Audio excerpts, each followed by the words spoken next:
Nowadays, everyone wants to be an entrepreneur. There are so many benefits to having your own business, but there's a smart way to go about it. So today we're going to talk about the 7 steps to take if you want to transition from employee to entrepreneur.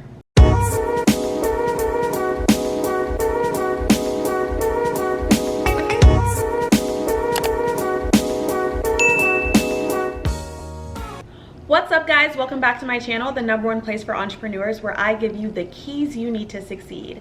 Nowadays, everyone wants to be an entrepreneur. There are so many benefits to having your own business, but there's a smart way to go about it. So today we're going to talk about the 7 steps to take if you want to transition from employee to entrepreneur. Number 1 is to conduct a self-assessment or figure out what your goals are going to be.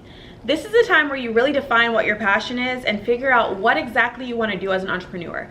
What goals you want to solve, what you could see yourself doing, and what are your strengths. And you should set your goals such as what are your financial targets and your timelines for everything. For me, it would be a great time for me to reflect, do I really want to teach dance for the rest of my life? Absolutely. For me, I could do it and not get paid. I absolutely love doing it. I love what I do, and to be able to do that every day is such a blessing. But I have no doubt in my mind when I think about what is your passion, that's mine. So you definitely want to figure out what your passion is, because as an entrepreneur, you're going to have those days where you don't feel like working, and you're going to have those times where you may not be paying yourself. So what could you absolutely do and not get tired of it?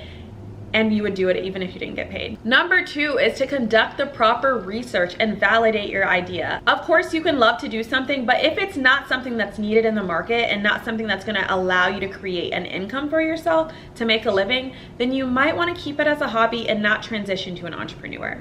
You can conduct this market research a number of ways. You can conduct it by talking to people who are already in the industry, getting feedback from industry experts, talking to potential clients, and so much more. If I were you, I would go ahead and get a business mentor, which I'm open for the job, and find out if it's something that you would love to be doing, and find out if it's a viable idea. Is it something that is needed in the marketplace? Ask yourself that. Of course, there's so many people who love to create clothing lines, but is your clothing line needed? There's a million clothing lines. How is yours going to be different?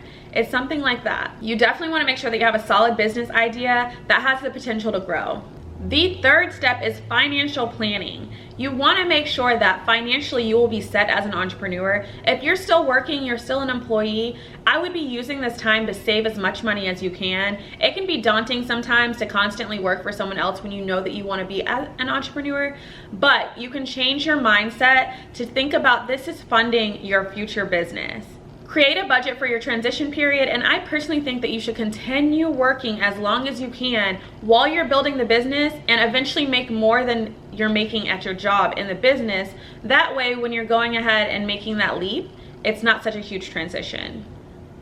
And make sure that you have a plan for your business as far as how you're going to fund it. Are you going to do loans? Are you going to do investment capital? What are you going to do to get your business off of the ground? You can also make sure that you're cutting costs and eliminating all bills that you don't need while you're in this transition period to becoming a full-time entrepreneur. Financial planning is one of the most important parts of entrepreneurship, so you want to make sure that you're set and you're ready to go. Building a business is already stressful enough. You do not need the stress of trying to figure out how you're going to pay your bills on top of that. Okay, the 4th step when you're making that transition from employee to entrepreneur is to make sure that you're constantly educating yourself and you're doing what you need to do to grow in your industry. Identify any skills or gaps that you may have and go ahead and make the investment to fill those gaps. For me, I love to go to conferences. I love listening to podcasts, YouTube videos all day long. At least 4 hours a day, I'm just consistently consuming and making sure that I'm executing on the things that I'm consuming. There are so many things to learn in the business industry, and it's constantly changing. So you want to make sure you're doing what you need to do as an entrepreneur to keep up. One thing that I'm excited about, one of my friends and I are going to a dance studio owners conference this summer, and we are so ecstatic. We cannot wait. Things like that, you need to make sure you're constantly doing so that you can not fall behind. There are also things that you can enroll in, such as courses and certifications that you can do to make sure that you're on top of your game. Another major part of skills development is making sure that you're increasing your network. I know you all have heard the phrase, increase your network to increase your net worth, but it's so true. It's not always about what you know, it's about who you know. So you want to make sure that you're constantly networking in your field and in the business industry in total.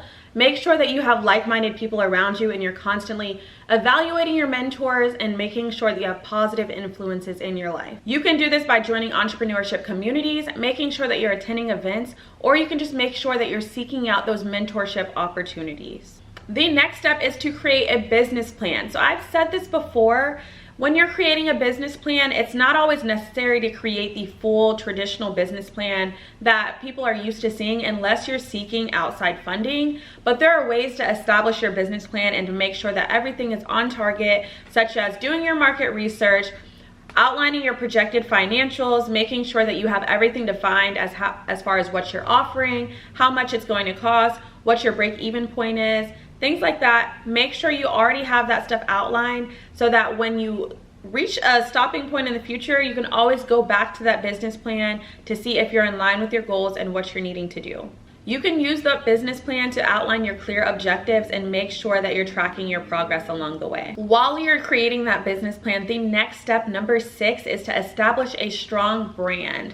In my opinion, you should always be trying to establish your personal brand, but if it's more so on the business side of things, you still need to be establishing your business brand.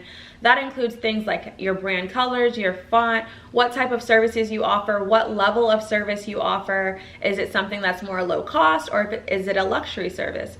Those are things that you need to define from the beginning because people are always going to remember them. Make sure that you're writing a compelling narrative for yourself and for your business so that people know it and it's memorable. This is a great time to build your presence online through social media and make sure you're collaborating with people to get the word out about what you're doing. Building this brand identity will create trust within the community that you're trying to reach, and eventually it will help you in your business to grow.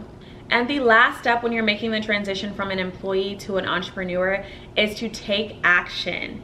Like I said, this doesn't necessarily mean taking the leap of quitting, but this means putting all of that stuff and all of that hard work into action so that you can build your business and you can create the life that you want. Continuously put in the work, make adjustments if necessary, and track your progress. Realize that it is going to be challenging. Entrepreneurship is not for the weak, let me tell you. But if you prepare yourself and you prepare your mindset and your financials and all of your business, then you will be successful as an entrepreneur. And there are people that are here for you in this community that can help you. By following these steps, you can go ahead and make that transition from employee to entrepreneur. Remember to stay focused and persistent and seek out that business mentorship. If you would like to learn more about my business services and mentorship that I offer, go ahead and visit my website, www.asiaonline.com. I offer one-on-one coaching and I offer a course called Passion to Profit where you can take your passion and turn it into a profitable business. In the meantime, go ahead and like and subscribe to this channel so that you can be notified every time I drop new videos. That's it, guys. I hope you have a great day and a successful life. I will see you next time.